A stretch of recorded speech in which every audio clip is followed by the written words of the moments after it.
Sale otro día una discusión y sale una discusión sobre lo que tiene que hacer la policía.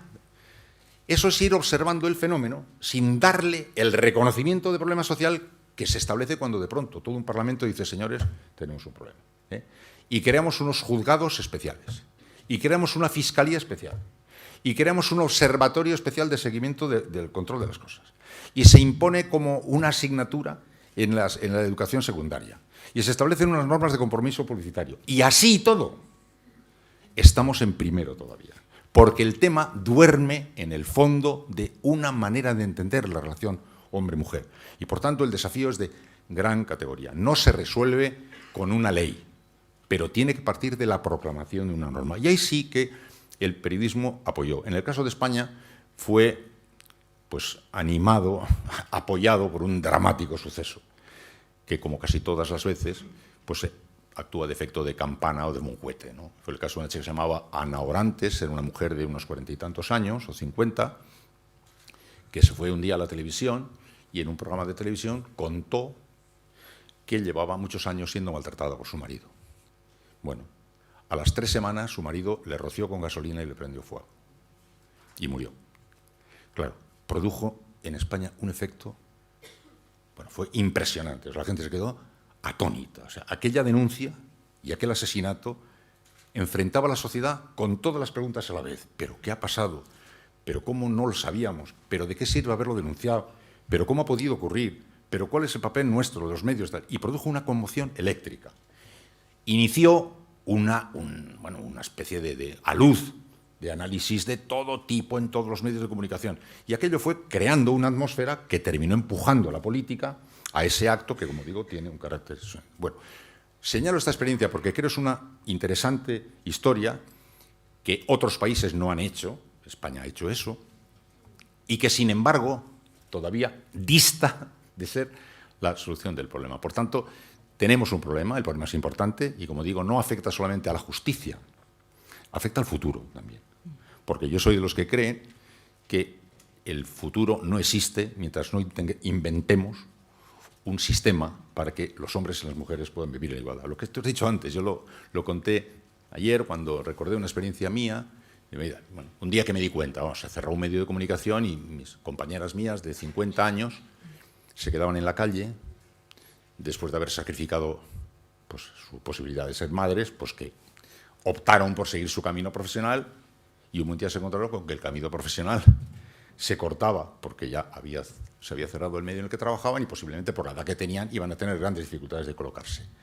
La mirada de estupor de Arrea, pero es mi vida, mi única vida. Mi opción ha sido dramática. Y yo dije, ningún hombre, nunca, ha tenido que plantearse la disyuntiva de yo qué quiero ser, periodista o padre. Nunca. No se lo ha planteado.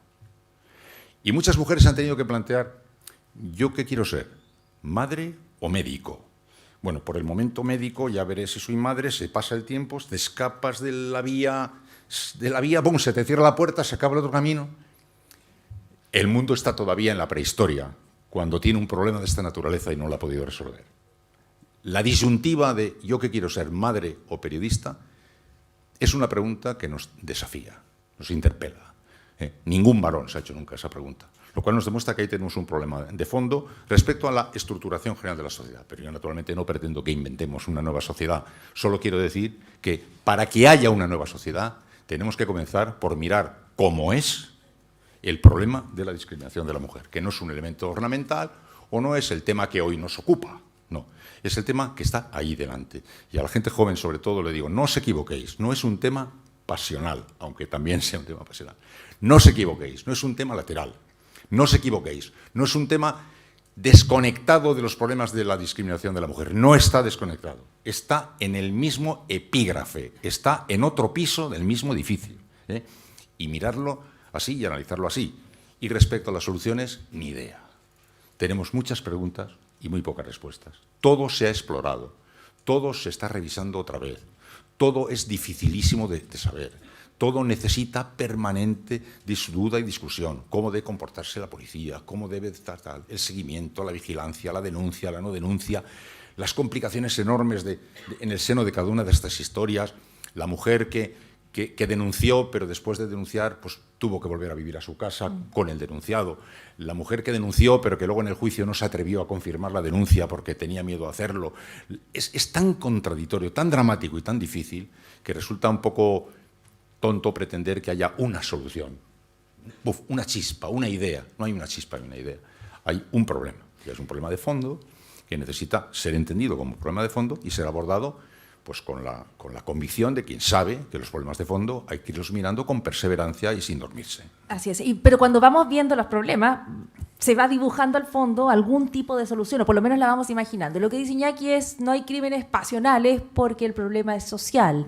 Tenemos femicidios porque no es lo mismo que un hombre mate a otro en una circunstancia que puede ser de muy tipo variable, a cuando hay un patrón donde las mujeres terminan siendo víctimas. Y no es casual que la compañera que tienen al lado de ustedes, en el caso de los hombres, en algún momento va a tener que elegir entre la maternidad y el trabajo, y no es una decisión individual, es un problema social, y hacia allí va todo lo que plantea Iñaki Gabilondo. Ahora, me gustaría buscar en tu historia y en tu experiencia otro punto, y es movernos a cómo las mujeres aparecen representadas en los medios. Tú dices que has ido a reuniones donde se habla de los temas de mujeres y solo hay mujeres, pero en las reuniones donde se decide efectivamente qué política se va a implementar y qué leyes se van a aprobar, ahí hay menos mujeres, ahí hay muchos más hombres. Me gustaría que me hablaras de la representación de las mujeres en la pantalla.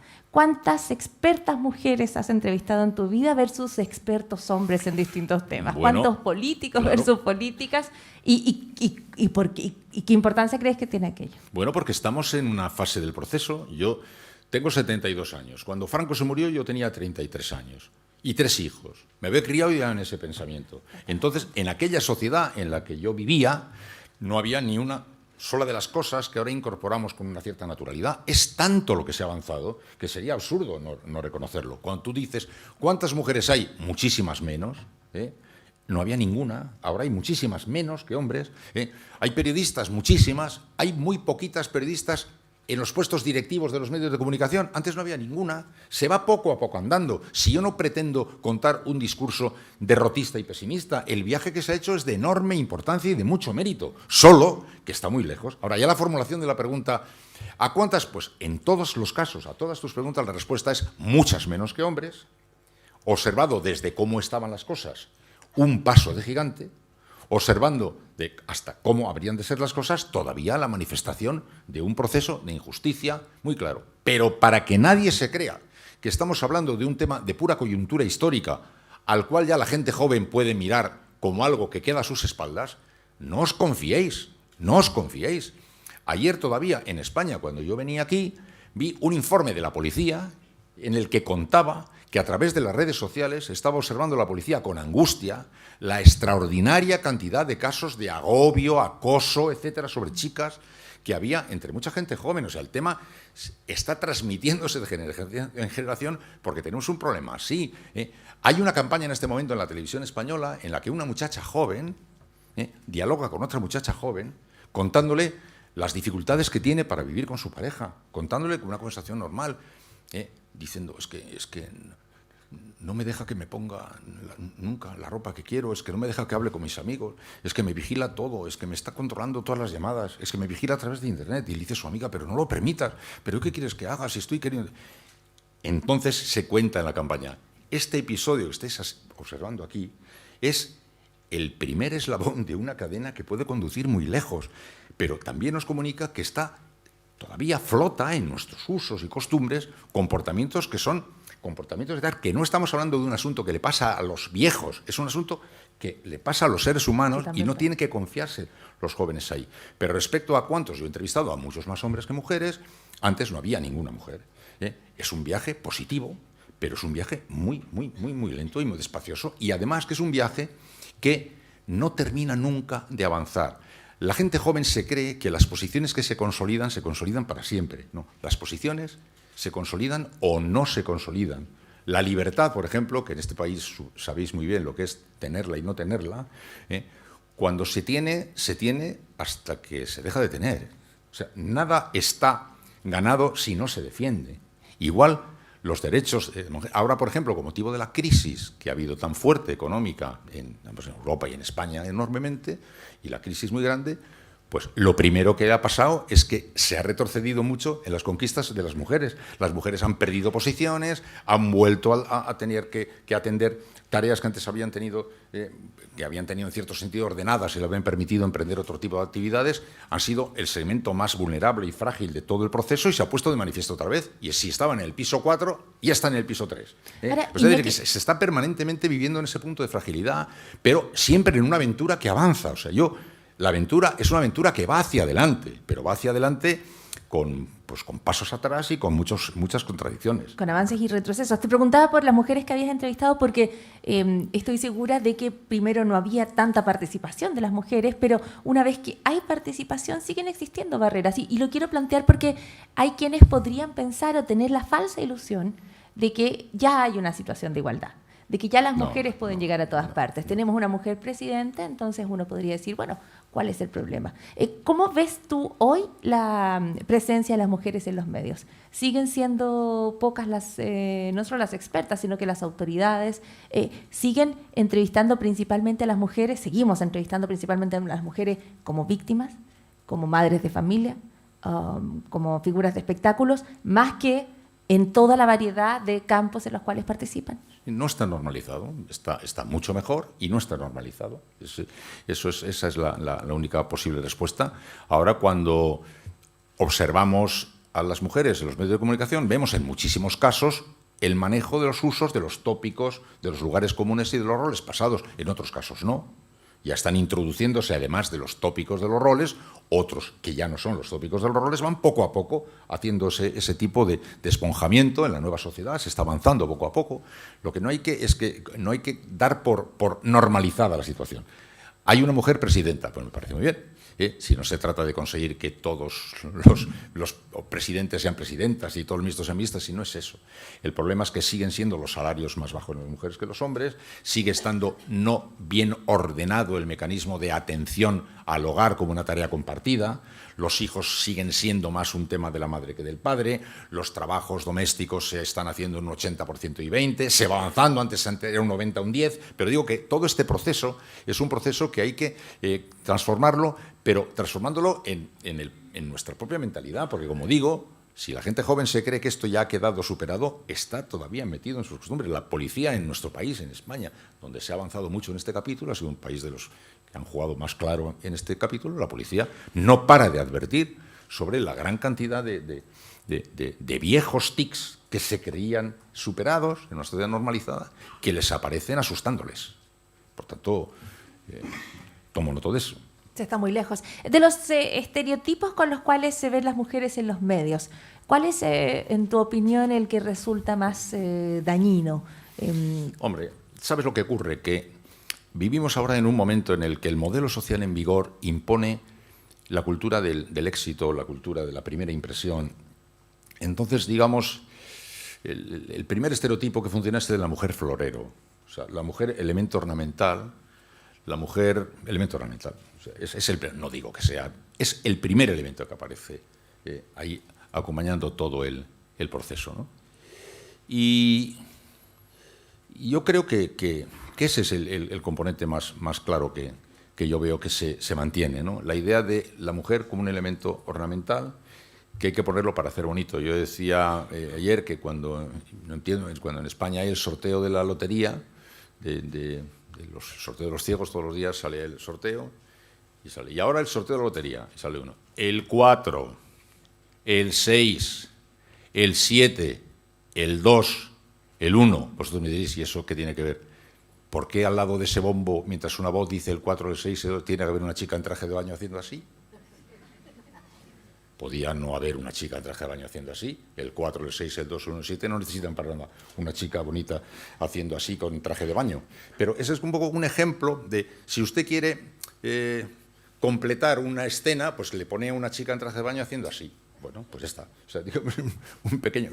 a mí no me parece nada mal que salga una chica en traje de baño. A mí me parece estupendo. Lo que quiero decir es que parece todavía una especie de tic. Coloque ahí un ramo de flores, por favor. Dice, bueno, si no, póngale una chica en traje de baño. Pero no lo sé. Yo creo que está en vigor todavía prácticamente casi todo el tópico convencional del papel de la mujer, ¿no? modificándose progresivamente. O sea, siguen apareciendo los estereotipos de sex symbol, o Sí. de florero, o de dueña de casa. Sí, no, dueña de casa, eso va cambiando más porque ya en la sociedad se está viviendo un juego más, no sé, digamos, la responsable de la casa y de los hijos. Sobre todo, a mí me parece más eso, la responsable de los hijos. Los hijos son de los dos, pero la casa es un lugar en el cual la madre, aunque trabaje fuera, haga mil cosas, pues se supone que tiene una tarea específica, mayor, los hijos una tarea específica mayor, y se ha avanzado, pero no suficiente. Yo, de todas maneras, lo que más creo que se ha fijado es la idea de la mujer florero. O sea, esa es la que más cuesta, a mi juicio, erradicar, ¿no? La mujer como un ser, pues todavía, digamos, es decir, más ornamental que otra cosa, ¿no? Esa es la que se ha quedado. Iñaki, en España se discutió en el marco, tú dices, no hay conquista que sea eterna. Todas las conquistas hay que irlas batallando porque se pueden perder las libertades.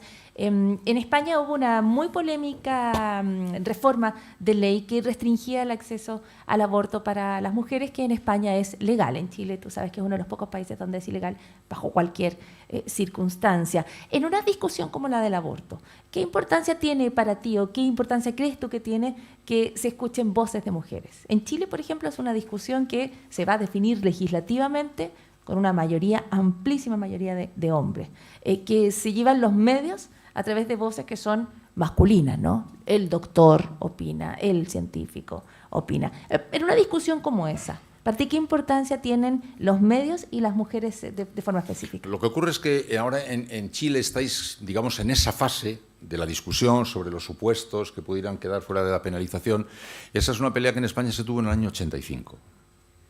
Es decir, del año 65 hasta aquí se han librado muchas y muy diferentes batallas que pasaron por otra ley en el año 2010, ley de plazos, un intento de reforma posterior. O sea, se lleva 20 y tantos años en televisión. Le ha dado tiempo a hablar a todo el mundo 200 veces, ¿no?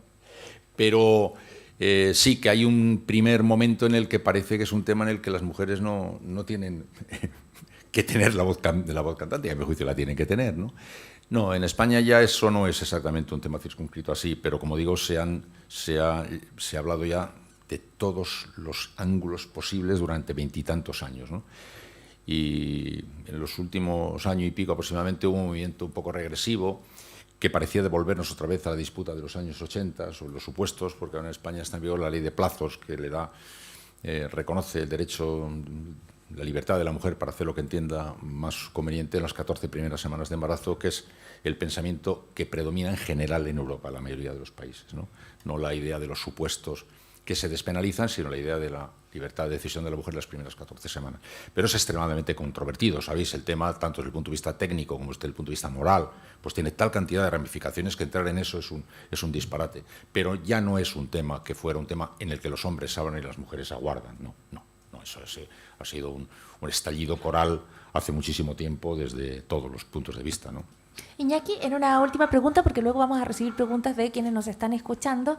Hay un tema que tiene que ver con los cambios que va experimentando la sociedad. Tú ya has dicho el tema del machismo, ¿no? De la violencia. No es una cuestión que vaya cambiando con los jóvenes, sino que los jóvenes parece estar heredando. No, sí va cambiando, pero no va cambiando todo lo que uno creería que debía haber cambiado. Claro que va cambiando. ¿Cómo no va a cambiar? Estos chicos jóvenes, al lado de mis abuelos, pues no tienen absolutamente nada que ver con las cosas. Pero no tanto como ¿crees que ha quedado ya despejado el asunto? No queda despejado el asunto. Ya, y cuando ocurren cosas como la que está pasando en España, y en Chile un poco también, que el sistema político va cambiando, que los antiguos partidos o los más tradicionales parece que se van horadando y van surgiendo nuevos movimientos, o nuevas voces, por lo menos en el caso de Chile, nuevos movimientos y partidos más en el caso de España. Esas nuevas voces de la política, ¿traen incorporado el tema de las mujeres? ¿Traen más líderes femeninas? Pues ahí está otra de las pruebas de que estamos ante un asunto resistente, muy resistente, ¿no? En España durante algún tiempo creímos nosotros que la juventud se había sencillamente muerto, había desaparecido la circulación, había abandonado totalmente el interés por lo colectivo, creíamos que pasaba, que no le importaba nada. Y un buen día, el 15M de hace unos años, pegó un puñetazo en el hígado del sistema y dijo, aquí estamos nosotros. El que se haya creído que nos hemos muerto está altamente equivocado. No solo no estamos muertos, sino que hemos venido para armarla, ¿no? Y ha venido para armarla. Bueno, pues esa juventud que ha venido para armarla de repente demuestra en un gesto en el que salen los viejos tics históricos que compone su primera gran junta directiva sin ninguna mujer. ¿Ninguna? Ninguna. Podemos, el movimiento más rompedor que se ha podido descubrir en Europa, hecho por gente estupenda, que yo conozco, y que por tanto doy fe de su verdadera voluntad. Por eso digo, no os confiéis, porque duerme en el fondo de nuestra mente esto. Estos chicos que están mirando con una claridad casi cegadora a las cosas, ¿no? Y que no quieren convencionalismos de ningún tipo, y entran así, cuando se dan cuenta, ¡ting! Los griegos el partido de Chipas, que montan también su gran gorigori, pues resulta que se les ha olvidado meter a una mujer, ninguna mujer. ¿Qué quiero decir con esto? Pues lo que acabo de decir, que todos los movimientos en los que estamos nosotros depositando nuestra confianza no llevan aparejado espontáneamente un nuevo tratamiento del tema de la mujer, sino que espontáneamente sale el viejo tratamiento del tema de la mujer, ¿entiendes? Como no hagas un esfuerzo de intención positiva para que no se te olvide que tienes que estar permanentemente atento a esto, te sale solo, espontáneamente, el viejo juego de nosotros y ellas. Y el caso, cuando se ha dado cuenta Podemos de esto, se han quedado todos mirándose unos a otros diciendo, pero arriba, pero vamos a ver, pero es que no se había fijado nadie. Pues el hecho de que no se haya fijado nadie viene a resultar para mí la moraleja de lo que yo quiero contar, ¿eh? Porque nadie podrá acusar a Podemos, se le podrá acusar de muchas cosas, pero que Podemos no ha venido como un chorro de aire fresco que ha abierto la ventana y ha puesto todo patas arriba, eso no lo discuten ni sus mayores enemigos. Bueno, pues en este capítulo han sido mi tatarabuela otra vez, ¿eh? Y ahí es donde digo, che, ¿no? Es que no se nos olvide que tenemos este problema. De repente todos los medios de comunicación tardamos un ratito en fijarnos, ¿eh? Y de repente alguien dijo, ¿hoy? Y hubo un movimiento general. Sí, es muy interesante y muy revelador, ¿no? No, es muy revelador porque además para que no haya existido ninguna mujer, significa que, como es imposible que no haya existido una mujer tan buena como los hombres que estaban allí, ¿cuántas trabas antes se enfrentaron las mujeres, ya sea por el horario de las reuniones o porque existía una dinámica? No, porque comenzaron, era un grupo de jóvenes profesores de universidad, muy teóricos, muy brillantes, muy metidos en su jardín, fueron hablando de sus cosas, se fueron enredando, fueron avanzando, y para cuando se dieron cuenta, pues estaban sí. Ya no quedaba ninguna mujer. ¿Podemos tomar preguntas del público en este momento para Iñaki Gabilondo, para quienes quieran saber más? Mónica Maureira las va a tomar y me imagino que solo tienen que levantar la mano, ¿no es cierto? Sí, solo tienen que levantar la mano las personas que quieran hacer alguna pregunta. Porque yo, Iñaki, podemos seguir conversando para siempre, o sea, aquí esta gente, nosotros somos gente que le pagan por hablar. Ahí hay una pregunta, Mónica, ahí al fondo, porque no se escucha viva voz, ¿no? Espero no caerme en este...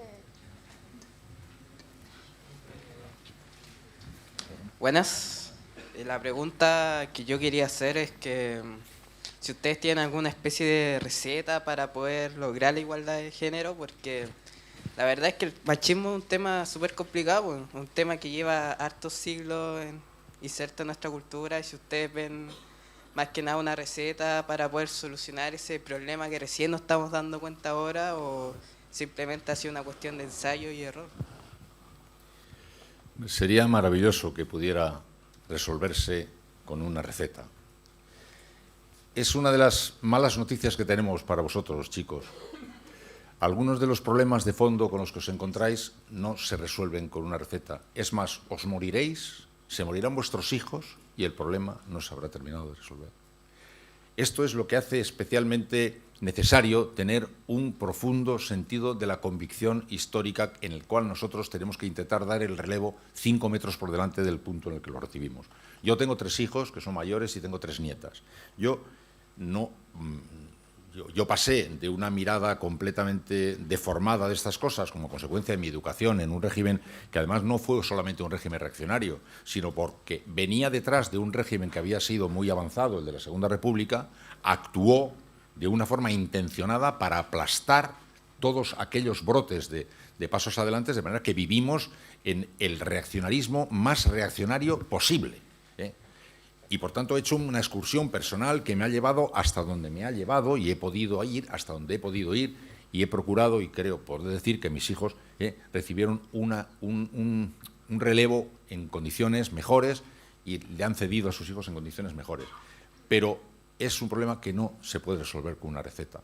Si se tiene la convicción y se trata de hacerse fuerte en la convicción, irán apareciendo fórmulas, iréis encontrando ideas, iréis avanzando poco a poco, iréis superando poco a poco. Pero estamos hablando de un asunto que viene durmiendo desde el fondo del túnel de los tiempos.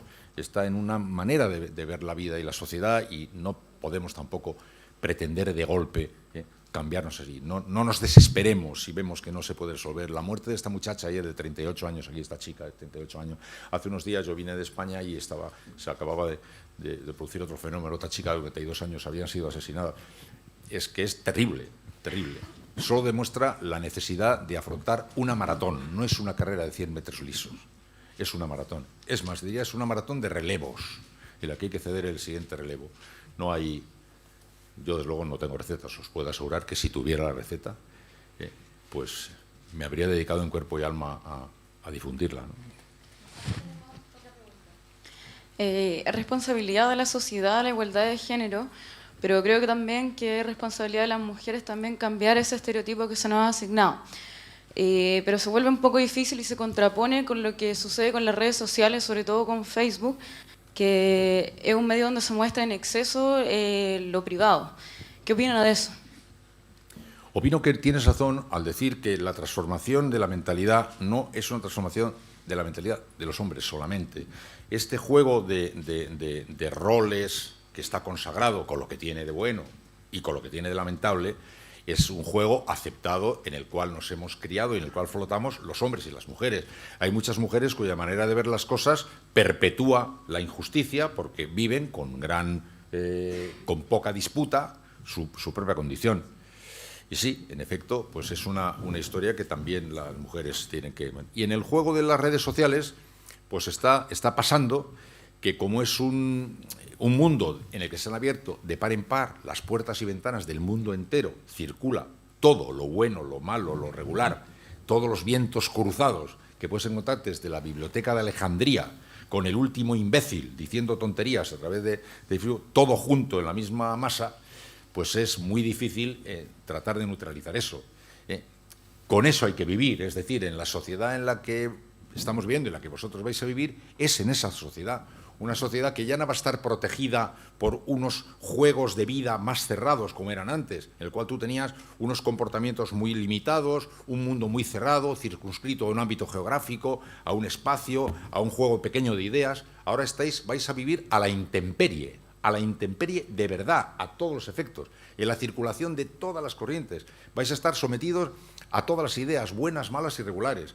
Todos los tóxicos y todas las nobles cosas van a pasar por delante de vuestras inmediaciones. Tenéis que tener, por tanto, muy bien articuladas vuestras convicciones, porque ya no vais a estar protegidos con esto, vais a vivir a la intemperie. Esta es una... Yo le decía a mis hijos, les decía... La opción de vuestra vida es especialmente interesante, pero especialmente difícil también, porque vais a tener que vivir en una sociedad que os obliga permanentemente a elegir. El primer día que mi hijo tenía 17 años, se fue a un hotel, y resulta que en el hotel, a la hora del desayuno, había buffet de esto así, se puso enfermo, porque empezó a comer huevos fritos y pasteles y bollos y todo, y no se dio cuenta de que aquello no era para comérselo todo, sino para elegir de entre todo lo que había, lo que tú querrías hacer. La necesidad de enfrentarse con esta imponente tentación de cosas, pues le volvió idiota a mi chico que se puso enfermo por primera vez y ya aprendió, ¿no?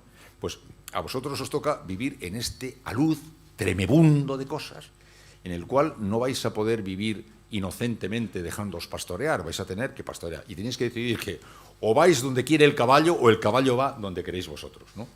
Pero es una decisión que no hace fácil la vida, aunque sí extremadamente interesante. Es un mundo al que hay que ir muy, muy claro de convicciones, porque las tentaciones y los vientos rachados son enormes. En el mundo de Facebook, dices tú, pues fíjate todas las cosas positivas que te trae, pero fíjate toda la cantidad de morralla que te trae. Pues eso, Internet de pronto es el nuevo mundo, sin puertas ni ventanas.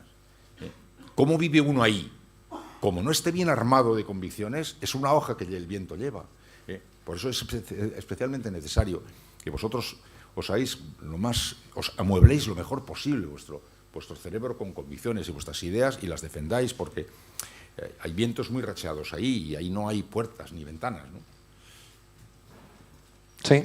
Bien, acá. Ahora sí. ¿Qué tal? Hola. Quería plantear la siguiente Creo que se apagó, ¿no? Bien. Quiero plantear la siguiente interrogante. Tú mencionaste que en el movimiento español, en el movimiento griego, no existen mujeres dentro de las cabecillas de estos grupos de revuelta social. Si nos trasladamos al movimiento chileno, hay cabecillas mujeres, pero igual ahí a mí me surge la duda. Por mencionar algunos nombres, Camila Vallejo, en el caso del movimiento Daya también está Ana María Gasmuri, en el caso también del... Bueno, hay un montón, que las tenía recién en la lista y se me acaban de olvidar. Pero el tema es, estas mujeres tienen un patrón en común, y el patrón en común es que son atractivas. ¿Qué pasa cuando estas mujeres son utilizadas como un instrumento partidista para poder llegar al poder, como una estrategia de marketing? ¿Por qué una mujer que llega a la política porque no es atractiva genera carisma? Y una mujer porque sí es atractiva te gana una elección. Estás en este momento reflejando pues las actitudes y reacciones estereotípicas, están actuando en todo, en quienes eligen y en quienes ven lo elegido, porque estamos viviendo en ese tipo de realidad. Pues eso, acabas de contar cosas que suelen pasar. ¿Qué me parece? Pues no sé qué te parece a ti. Es decir, este es el juego en el que estamos ahora. Es así. Pues no sé, lo que tiene de bueno y de malo lo iréis viendo, pero es así, se van demostrando las dificultades que hay para encajar las cosas en una cierta normalidad, porque todo viene ortopédicamente colocado por los estereotipos, para bien o para mal. Decimos, el caso de Grecia, pues eso, el gobierno griego entero sin una sola mujer. Sorprendente, muy sorprendente, así. Y en eso, pues que tú dices que hay mujeres, tampoco hay mujeres, como decían todas las mujeres, reclamamos el derecho a ser idiotas, como los hombres. Es decir, para ser, dice, hay muy pocos directivos mujeres, dicen, ¿no? En los consejos de administración hay muy pocas mujeres. Decían, reclamamos el derecho a ser normales y corrientes, porque parece que solo puede ser genial para acceder a un consejo de administración. Se apagó. Ahora sí. Son dos apreciaciones principalmente. La primera es preguntar cuál es la atribución que usted le da a la ¿cómo explicarlo así? La influencia que tiene sobre la cultura el dogma, la religión, sobre la fijación de la diferenciación y la inferiorización de la mujer. No sé, Chile es un país que se considera laico. Te he entendido. Chile es un país que es de carácter laico, pero tiene una influencia de la iglesia muy fuerte, además también como pasa en otros países, y eso influye mucho, por ejemplo, ahora en la discusión sobre el aborto, donde la posición eclesiástica tiene una postura que hace mucho peso frente a la discusión, y también genera ciertos límites dentro de todo este análisis que se puede llevar, que a mi apreciación debería recaer solamente en la decisión de cada mujer. Y también, por dar el ejemplo, países que son de índole musulmán, donde la religión, la política y la economía son cosas inseparables. Entonces, existen sucesos basados en la religión que se aplican en la política, que desde el punto de vista occidental están como extraños que una mujer hasta hace muy poco, o en algunos países aún así, se les tenga prohibido conducir un auto. Y lo otro que quería preguntar es, usted también habló sobre como la responsabilidad del hombre frente a casi una apreciación de una forma inconsciente de la discriminación entre comillas. O sea, usted hablaba del movimiento español que no tenía ninguna mujer en su fila, o del gobierno griego, pero eso también puede ser atribuido no solamente culturalmente a los hombres, sino que a la cultura en general. Me refiero, por ejemplo, existen como metodologías que adopta tanto la mujer como el hombre, que ya están naturalizadas y que vienen a llamar ciertas tendencias que se están provocando a través del tiempo. Por ejemplo, siento que no es casualidad de que exista un alto porcentaje de la carrera de enfermería, un alto porcentaje de mujeres, que se le atribuye de cierta forma a como aspectos de cuidado a las personas que... No siento que sea coincidencia, como también no siento que sea coincidencia que existan como desarrollos profesionales que tienden a ser más optados por el hombre. Entonces eso tiene que ver como una especie de cultura intrínseca en la sociedad que empieza más que a diferenciar que a promover la igualdad. Bueno, has descrito circunstancias que efectivamente están ahí y que operan en la realidad como hechos ciertos. Efectivamente, el pensamiento religioso opera como una realidad social, en unos países más y en otros países menos, y pesa con sus convicciones y con sus dogmas sobre los procesos de decisión de los seres humanos. Eso es un hecho cierto. Sean tus convicciones unas o sean tus convicciones otras, es un hecho que están ahí y tú lo has consignado como una realidad que actúa y que opera. Entonces, el pensamiento racional y el pensamiento laico tiene que saber que existe y tiene que saber argumentar contra eso e imponerse contra ese tipo de planteamiento. Pero es una realidad. Presentas las complejidades de la realidad.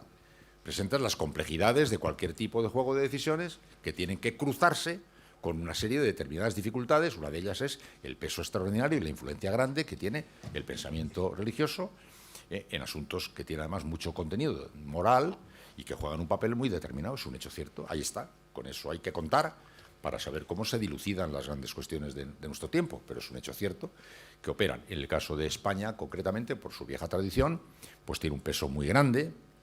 Ha tenido hasta hace poco, porque había una conferencia episcopal especialmente reaccionaria que actuaba muy militantemente. En otros países actúa de una manera menos militantemente, pero el peso existe, está ahí, es un peso cierto y ya está. Hay que saber que existe. Cada cual sabrá cuáles son sus opiniones al respecto, pero es una realidad. Como también es otra realidad la que tú has considerado, la existencia de unas tradiciones que forman ya usos y estereotipos que, para bien o para mal, están en el centro de la discusión.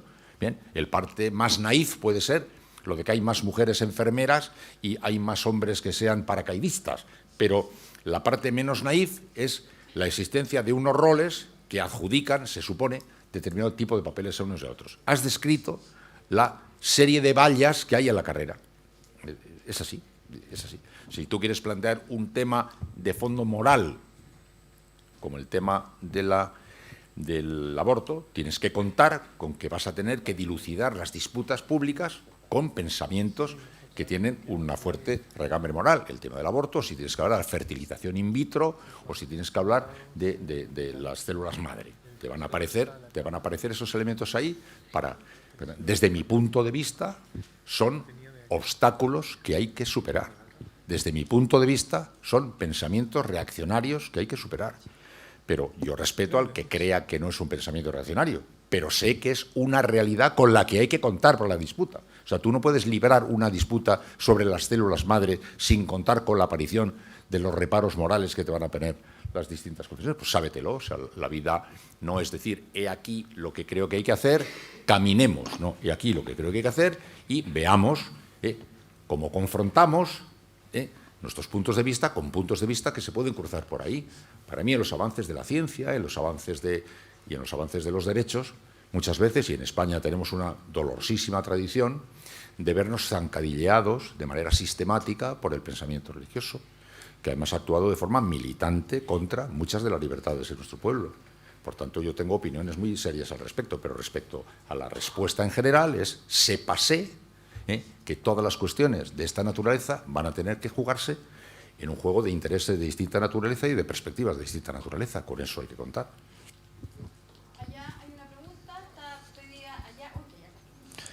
Hola, sí, yo tengo una pregunta respecto un poco a la actualidad que pasa hoy en Chile. Hace muy poco se logró cambiar el sistema, se logró una reforma, cambiar el sistema binominal heredado de la dictadura de Pinochet, el cual rigió 25 años senador y diputado en Chile. Dentro de esta reforma se establece que un 40% de las candidaturas a los escaños tiene que ser de mujeres. ¿Esto va en pro de una igualdad o simplemente demuestra que igual el hombre está por sobre la mujer con este 60%? ¿De qué manera usted evalúa que se tomen estas políticas públicas en ese sentido? El asunto de las cuotas, que es un asunto de discriminación positiva, hay un pensamiento que dice: la normalización de los equilibrios sociales obligan a un empuje especial para hacer posible algo que de otra manera no se producirá. Un pensamiento distinto dice: la libertad es dejar que las cosas anden a su paso y ya se producirá el avance y el encuentro cuando se tenga que producir. Está el centro de la discusión, es una discusión está encendida en todas partes del mundo. Yo soy partidario de las cuotas. Yo soy partidario de la discriminación positiva. Yo soy partidario de la determinación de que tiene que haber un determinado porcentaje y que se imponga esa ley, porque no creo para nada que se produzcan de una manera espontánea esas normalizaciones. No es verdad, no es verdad. Es como pretender, dejemos desatendidos a los sectores más débiles y frágiles de la sociedad, porque ya andando solo ellos mismos llegarán a la normalización con los sectores más poderosos de la sociedad. No. Si tú le dejas a la sociedad andar por libre, los sectores poderosos son cada vez más poderosos y los sectores débiles son cada vez más débiles. Yo creo en la discriminación positiva de apoyo a los sectores más frágiles, porque si no, no avanza en la normalidad. Y es más, yo añado, creo que la historia de la justicia universal, la historia de la justicia, es la historia de sucesivas discriminaciones positivas. ¿Qué es la justicia? Enfocar de pronto un ángulo especialmente frágil y prestar una especial atención. Los derechos de los niños. ¿Para qué tú tienes que hacer nada en relación con los derechos de los niños? Déjales a los niños y ya conseguirán su sitio en los derechos. No. Se determina que la justicia tiene que hacer un acto enfático en favor de un determinado sector frágil para hacer posible que se normalice la justicia. Creo que toda la historia de la justicia es sencillamente la iluminación de determinados sectores que necesitan un apoyo específico. Yo creo en las cuotas. Excuso deciros la cantidad de veces que esta opinión mía ha sido contestada en muchos sitios. He participado en 200 debates al respecto, donde hay opiniones muy contrarias, que viven además de una manera muy enconada estas cosas. Y dicen, no, a la mujer no solo no se le ayuda con eso, sino que al contrario, lo que hay que hacerla es que en fin, que vuele por sus propias fuerzas y que llegue hasta donde tenga que llegar. Yo no creo en eso. O sea, no es que no crea en eso porque sea escéptico de nacimiento, sino porque he visto que no pasa. No pasa. O sea, que no pasa. Tú dejas que ande solo, y el que corre mucho y le saca más ventaja cada vez al que corre poco. O sea, no dice, no, déjale que el cojo ya le pillará. Sí, el cojo le pillará, pero no le pilla. Entonces, eso es por lo que yo creo en las cuotas, pero es muy controvertida esta opinión. Hay puntos de vista de todo tipo. Hola, acá. Yo también quería preguntarle acerca del tema puntual del aborto. ¿No le parece que el gobierno de Bachelet, que se dice a favor del aborto, pero que sin embargo lanza un proyecto en el que se discute la despenalización del aborto terapéutico en casos de violación o inviabilidad del feto, ¿no le parece que más que Chile se encuentra en esta etapa de la discusión, tal vez el gobierno está recurriendo a los mismos imperativos morales que se ponen y se quitan, como dice usted, que estaría usando el Partido Popular en España para reformar la ley del aborto? Como digo, en España el debate que se está librando ahora en Chile se libró en el año 85. En el año 85, yo no sé cuántos programas tuve yo que hacer en el que se hablaba de estas cosas, de la despenalización de los distintos supuestos, en el caso de malformación del feto, violación, etcétera, etcétera. Eso quedó atrás. En el año 2010 se estableció una norma diferente, la ley de plazos. Luego el Partido Popular, el Gobierno, el Partido Conservador, anunció una reforma de esa ley, que finalmente no la ha hecho, salvo un aspecto muy específico de las menores de 18 años. Es un tema muy complicado. Es un tema muy complicado porque nunca se sabe muy bien qué hacer. En España la experiencia de la ley de despenalización de 3 supuestos, a mi juicio, habría un mundo de hipocresías infinito. Un día Felipe González le dijo al obispo, la despenalización lo único que hace es que no te meten a la cárcel en esos 3 casos. Y entonces le dijo Felipe González a un obispo, vamos a hacer una cosa, mire, obispo, porque usted por el momento condena y me dice que yo les meta a la cárcel. Vamos a hacer una cosa. A partir de ahora les condeno yo y les meta a la cárcel usted. Y lo he visto, no fastidia. No, claro, es que lo de condenar lo hacemos todo muy fácil. ¿Usted qué quiere, que le meta a la cárcel? No, les mete usted a la cárcel. No, en España lo que ocurrió es que los supuestos de despenalización incorporaron una despenalización de estas abierta que decía en caso de problemas físicos o psicológicos de la madre. Por el tema de problemas psicológicos de la madre fue un coladero, y ahí se metió todo aquello, y todos los partidos, el Partido Conservador se tiró muchos años gobernando tan pancho, no teniendo ningún tipo de problema con la cantidad de abortos que se iban produciendo por el coladero de los problemas psicológicos. Y luego se ha puesto como una hiena cuando la ley de plazos. Es muy complicado. Yo entiendo que este es un asunto de una extraordinaria complicación. Es de tal complicación que uno de los días que yo, de tantos debates en los que he tenido que estar con estas cosas, me acuerdo que libré con un importante político muy conservador una disputa en torno al asunto. Decía, vamos a ver, si yo creyera que todo aborto es un crimen, como crees tú, desde el momento primero de la concepción, sabéis que es una disputa muy, muy grande entre los expertos en qué momento se produce y tal, pero si yo creyera como tú, que desde el momento mismo de la concepción el aborto es un crimen, explícame lo del aborto en caso de violación. ¿Por qué? ¿Qué culpa tiene el feto que ha de nacer de que su madre haya sido violada? O sea, ¿tú crees que, aunque haya una malformación, tiene que producirse el nacimiento porque es una vida, y sin embargo una vida que a lo mejor viene estupendamente sana, tú estás dispuesto a eliminarle en caso de violación de la madre? Yo no lo entiendo muy bien. Es decir, yo desde mi punto de vista sí lo entiendo, pero desde el tuyo, que dices que es un crimen desde el instante mismo de la concepción, arguméntame por qué legitimas de pronto ese asesinato que tú dices en el caso de que la mujer haya sido violada. ¿Qué culpa tiene de que la mujer haya sido violada en no nacido? Es un tema, está cargado de complejidades, cargado de cosas, y a mi juicio está también cargado de hipocresía. De hipocresía. Los temas morales que tú has dicho, los temas técnicos dificilísimos, los temas morales de verdad, las dudas profundas, porque nadie va a abortar diciendo, mira, esta tarde no sé si irme al cine o ir a abortar. Yo voy a ir a abortar. Oye, mira, me hace como ilusión. El aborto es un drama para todos y cada uno de los casos. No ha habido ningún aborto que no haya sido un drama. Yo lo que suspiro es porque llegara un día en el que a través de los métodos anticonceptivos no hubiera nunca un hijo no deseado, un aborto no deseado, un embarazo no deseado. Mira, hace unos años se dio la noticia, en Europa decía, la mitad de los nacimientos en Europa fueron embarazos no deseados. En un momento determinado se encontraron mujeres con un embarazo no deseado. Yo espero que la ciencia que tantas cosas resuelva un día esto para que ya nunca más exista un embarazo no deseado, para que ya no tenga que enfrentarse nadie con la opción del aborto. Pero nadie va a abortar porque le hace mucha gracia, se lo pasa muy bien y se divierte muchísimo y porque está muy contenta yendo a abortar.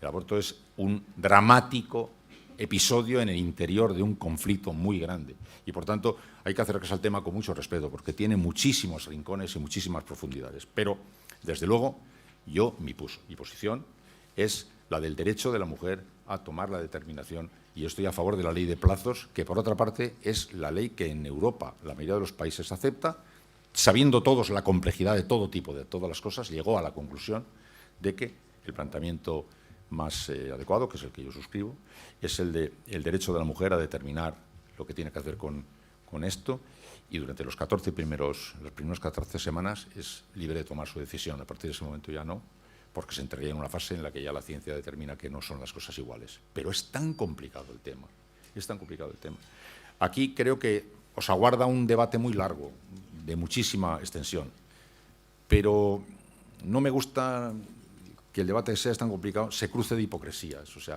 la hipocresía de mucha gente que luego por detrás juega al escondite con esto. En España, durante muchos años, el aborto no se podía permitir y los aviones llevaban a Inglaterra a muchísima gente que iba a abortar a Inglaterra, casi todas de familias que tenían dinero para ir a Inglaterra a abortar. Otras no podían ir a Inglaterra a abortar. Aquí hay mucha mentira aquí metida dentro. Hay varias preguntas, Tomás. Voy a tratar de ser lo más ordenado posible. Entiendo que hay una acá, sí, otra allá, otra acá, otra allá y otra allá. ¿Sí, ya? Hay por lo menos 5. ¿Sí? Usted. Tiene que usar el micrófono porque si no el streaming... Ah, tienes que usar el micrófono porque... Bueno, bueno, en realidad mi pregunta aborda algún tema más de índole personal. ¿Cómo usted, alguien que abogó y aboga contra los derechos, que a favor de la mujer, de la discriminación de la mujer, que se genera la igualdad entre géneros, logró conservar sus ideales en una sociedad patriarcal como lo fue España? ¿Fue por su propia crianza o por algo que lo motivó desde su ser, por así decirlo, que no tuvo que ver con su crianza? No sé si se entiende. Sí, sí, perfectamente. ¿Fue su crianza o su...? Bueno, yo me crié en una modestísima familia de 9 hermanos. Mi padre tenía una carnicería en San Sebastián y nosotros una familia muy modesta, partida en 2 por la guerra civil, que había acabado no mucho antes, por tanto dividida en bandos, unida, sin embargo, profundamente por su voluntad de estar unida y vivir unida en torno al amor de todos a la propia familia. Me crié en una familia, por tanto, muy unida, muy modesta, y en la dictadura del franquismo. El proceso mío de ir abriéndome un poco al mundo es un proceso complejo como el de todos y cada uno de vosotros. Poco a poco fui aprendiendo a entender las cosas, muchas veces a toro pasado y después de haber cometido muchos errores. Yo tuve una especie de máster privilegiado, que me convierte en un privilegiado, y sin el cual máster yo no hubiera podido tan pronto acceder al entendimiento de las cosas como accedí, que fue que cuando fui a la universidad yo estudié periodismo y filosofía y letras. Y en periodismo había muchos hombres y muchas mujeres, pero en filosofía y letras solo había mujeres y 2 chicos. Y entonces, yo que me había criado en una sociedad en la que los chicos iban por aquí y las chicas iban por allá y no había colegios mixtos ni encuentro de nada, tuve de pronto el gran máster de estar en una universidad rodeado de compañeras y vivir el día a día de las chicas que nunca me había sido dado conocer, ni a la gente de mi generación, ni de mi edad, ni de mi ciudad.